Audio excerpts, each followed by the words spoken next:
भाई मेरा शौहर इस टाइम जिंदगी और मौत के बीच लड़ रहा है। ठीक है। उसके बाद मेरा छोटा देवर और मेरा बेटा और एक सबसे छोटा बेटा मेरा। दो बेटे आपका? दो बेटे, एक देवर और शौहर और एक मेरा शौहर। और इस वक्त मुझे नहीं पता मेरे बच्चे किसके घर हैं और कहाँ रह रहे हैं, किस हाल में है। बच्चा गुड्डी के पीछे भागा है, डोर लंबी थी और गुड्डी बड़ी तारों पे अड़ गई। आगे क्लच लगा हुआ था, जो लोहे की तार होती है वो लगी हुई थी। वो थी और बच्चे को बाप बचाने के लिए आगे हुआ है। बच्चे के हाथ में जैसी डोर आई है, डोर ने गुड्डी ने धमाका किया है। बाप सबसे ज्यादा जल गया और मेरे शौहर के अंदर से सबसे ज्यादा बिजली क्रॉस की है। डॉक्टर कह रहे हैं कि आप लोग बस अल्लाह ताला पे तवक्कुल रखें और दुआ करें। किसी के लिए वो क़यामत का निज़ाम बन गया और किसी के लिए वो खुशी में बदल गया। हमारे पास तो इतने पैसे नहीं थे कि हम एक गुड्डी बच्चों को खरीद के दे सकें या डोर ले सकें। मेरी मरियम नवाज साहिबा से ये अपील है कि प्लीज आए और हमारी हेल्प की जाए, हमें इस चीज़ का इंसाफ दें। मेरे कुछ बच्चे जल के मेरे पास हॉस्पिटल में और कुछ मेरे बच्चे घर हैं। मुझे कोई पता नहीं वो किस घर में और वो किधर हैं। और आपने कहा था कि औरत मेरी रेड लाइन है, उसको कोई क्रॉस करेगा तो मैं चुप नहीं बैठूंगी, तो ये आपकी रेड लाइन यहाँ पे धक्के खा रही है। अस्सलाम वालेकुम नाजरीन, मैं हूँ आपका मेज़बान उमर बलोच, आप देख रहे हैं टीवी टुडे। नाज़रीन, मेरे साथ जो ये फैमिली मौजूद है, इन पे जो है वो क़यामत गुजरी है।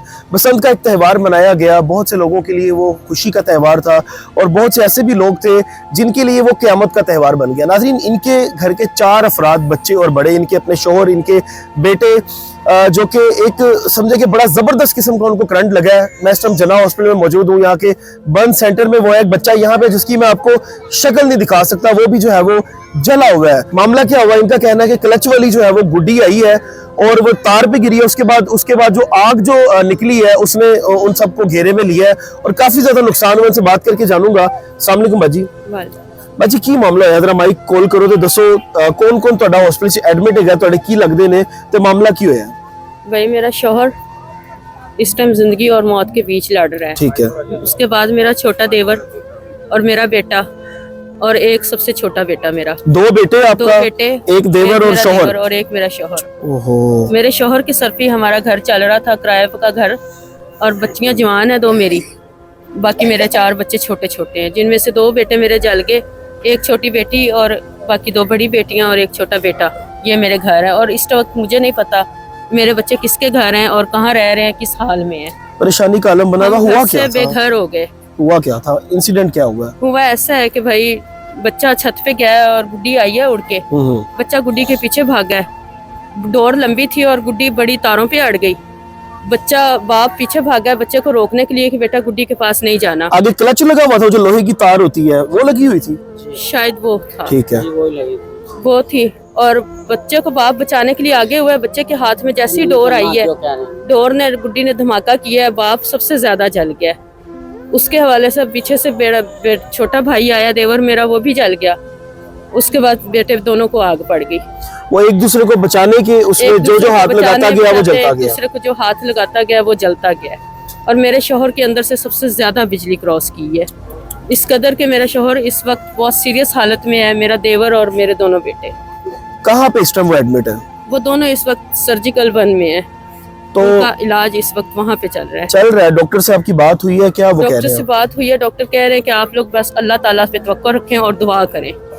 इस वक्त हम ये कह सकते हैं कि आप लोग बस दुआ करें। हम अपनी तरफ से कोशिश कर रहे हैं जितनी कर सकते हैं। ज्यादा सीरियस कंडीशन में कौन कौन है इस टाइम? सबसे ज्यादा सीरियस कंडीशन में मेरा शौहर है। देवर भी मेरा सीरियस कंडीशन में है, लेकिन मेरा शौहर सबसे ज्यादा है। उसके लिए ज्यादा डॉक्टर भी वरीड है, ज़ाहिरा आप भी वरीड है। लेकिन बसंत का त्यौहार तो जो गवर्नमेंट है वो कह रहे हैं बड़े सेफली गुजर गया, किसी को कोई नुकसान नहीं हुआ। सर ऐसा नहीं है, किसी के लिए वो क़यामत का निज़ाम बन गया और किसी के लिए वो खुशी में बदल गया। और जुमे का दिन था, हमारे पास तो इतने पैसे नहीं थे कि हम एक गुड्डी बच्चों को खरीद के दे सकें या डोर ले सकें। बच्चे ज़ाहिर है छत पे शौक तो फिर है ना कि आई है तो मेरा बच्चा उसके पीछे भागा। हमारी खुद की खरीदी हुई भी वो नहीं थी गुड्डी।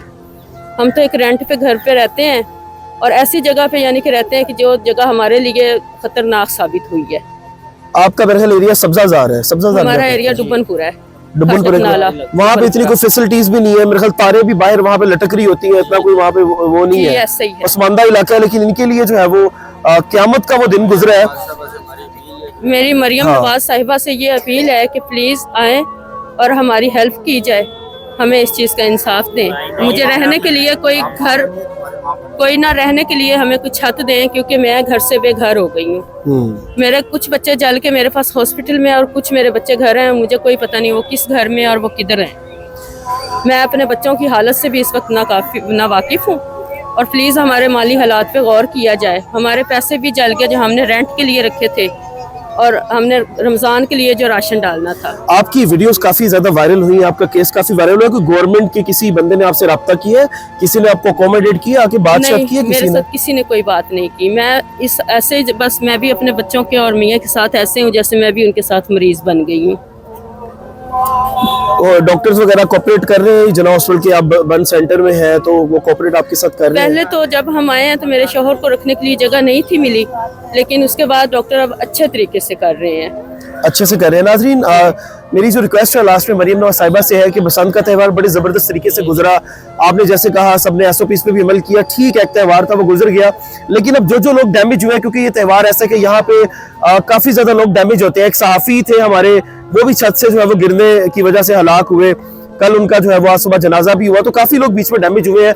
अब आपको चाहिए त्यौहार गुजर गया है, लेकिन जो लोग बीच में डैमेज हुए, जिनको नुकसानात हुए, आप उनसे आके मिले। ये जना हॉस्पिटल के इधर बर्न सेंटर में इनके 4 लोग, 2 इनके बेटे, देवर और इनका शोहर, मतलब पूरा घर इनका जो है वो इस टाइम ट्रबल में है। जो सर का सरबराह है, जो वाहिद कफील है, वो सीरियस हालत में है। 2 बेटे जो फ्यूचर में इनके बाजू बनने थे, वो भी जो है वो जले हुए हैं। एक देवर है वो भी जला हुआ है। मेहरबानी फरमा के इनको लवारिस न छोड़ें, आप इनकी भी वालदा बने, आप इनकी भी माँ बने, इनसे रब्ता करें। यहाँ पे इनके पास यहाँ पे किराए के भी पैसे नहीं है, ये यहाँ पे बैठ के परेशानी की हालत में आपको आवाज दे रहे हैं, और कोई जनाब इनकी सुनने वाला नहीं है। कोई गवर्नमेंट का ऑफिसर यहाँ पे नहीं आया, किसी ने आके इनको अकोमोडेट नहीं किया कि किसी ने आगे कहा हो कि इस बुरे टाइम में हम आपके साथ हैं। मेहरबानी फरमाएं, जना हॉस्पिटल में ये लोग बैठे हुए हैं, इनसे रब्ता करें और जितना हो सकता है इनकी मदद करें, क्योंकि इस टाइम ये खातून बिल्कुल अकेली है। और आपने कहा था कि औरत मेरी रेड लाइन है, उसको कोई क्रॉस करेगा तो मैं चुप नहीं बैठूंगी, तो ये आपकी रेड लाइन यहाँ पे धक्के खा रही है। बेटे, शोहर और देवर हॉस्पिटल में एडमिट, और ये अकेली औरत यहाँ पे खड़ी हुई है। मेहरबानी फरमाइए, इनसे रब्ता करें और जितना हो सकता है इनकी मदद कीजिए। अपने मेजबान को दीजिए इजाजत। अल्लाह निगहबान।